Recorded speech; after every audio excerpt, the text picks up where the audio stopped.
سیدنا اعمش علیہ رحمہ فرماتے ہیں کہ جناب عبداللہ ابن مسعود رضی اللہ تعالیٰ عنہ کی مجلس سجی ہوئی تھی. مجلس برخاست ہونے لگی تو سیدنا عبداللہ ابن مسعود رضی اللہ تعالیٰ عنہ کھڑے ہوئے اور کہا، میں تمہیں اللہ کا واسطہ دیتا ہوں، جو لوگ میرے سامنے بیٹھے ہیں، اگر تم میں سے کوئی ایسا شخص جو رشتہ داری کو منقطع کرتا ہے، توڑتا ہے، قطع تعلق کرتا ہے، صلہ رحمی نہیں کرتا، وہ ہماری مجلس سے، ہماری محفل سے اٹھ کے چلا جائے، کیونکہ میں نے حضور نبی کریم علیہ السلام خاتم النبیین سے سنا ہے کہ جس مجلس، محفل، جس نشست کے اندر صلہ رحمی نہ کرنے والا، قطع تعلق کرنے والا، رشتہ داروں کے ساتھ حسن سلوک نہ کرنے والا، رشتہ داریاں توڑنے والا جس مجلس کے اندر ہوتا، اس مجلس میں اللہ کی رحمت نہیں اترتی. اس مجلس پہ اللہ اپنی رحمت کے دروازوں کو بند کر دیتا ہے. جس مجلس میں اللہ کی رحمت کے دروازے بند کر دیا جائیں، وہاں دعا قبول نہیں ہوتی. تو حضرت عبداللہ ابن مسعود رضی اللہ تعالیٰ عنہ نے اس مجلس سے اس شخص کے سامنے اللہ کا واسطہ پیش کر کے اسے اٹھا دیا. اور ایک اور روایت کے اندر ہے، بخاری اور مسلم شریف کی روایت ہے، سنن نبی داؤد کے اندر ہے، حضرت ابو ہریرہ رضی اللہ تعالیٰ عنہ کی مجلس برخاست ہونے لگی تو آپ نے دعا مانگنا چاہا، تو دعا کرنے سے پہلے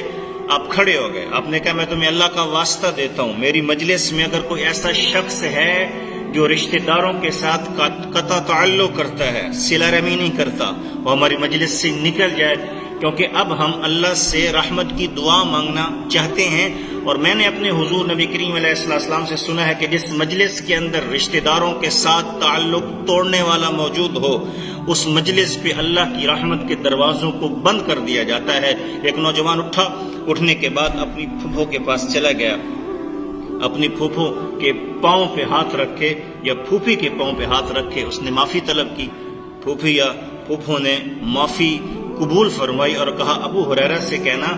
کہ آپ نے ایسا کیوں کیا. تو میں بات کو دوبارہ دہراتا چلوں. سیدنا ابو ہریرہ رضی اللہ تعالی عنہ نے اس کی بات سننے کے بعد کہا،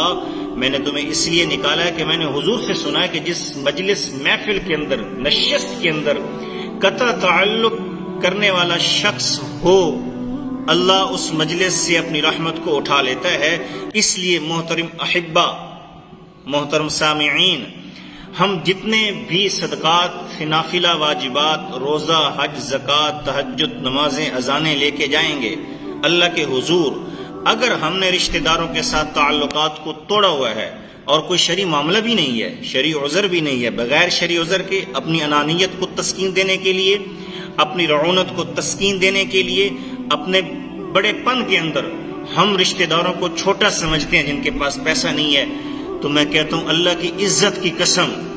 نہ نماز قبول ہوگی، قبول کرنے والا میرا رب ہے، لیکن جو شریعت کا پیغام ہے وہ یہ کہتا ہے، نہ نماز قبول ہوگی، نہ روزہ قبول ہوگا، نہ صدقات نافلہ واجبہ قبول ہوں گے، نہ تہجد قبول ہوگی، نہ اذانیں قبول ہوں گے، نہ لمبی چوڑی خطابت و تقریر قبول ہوگی. قبول اس وقت ہوگی جب میں اور آپ صلہ رحمی کے گلستان میں اترتے ہوئے رشتہ داروں کے ساتھ صلہ رحمی کریں گے.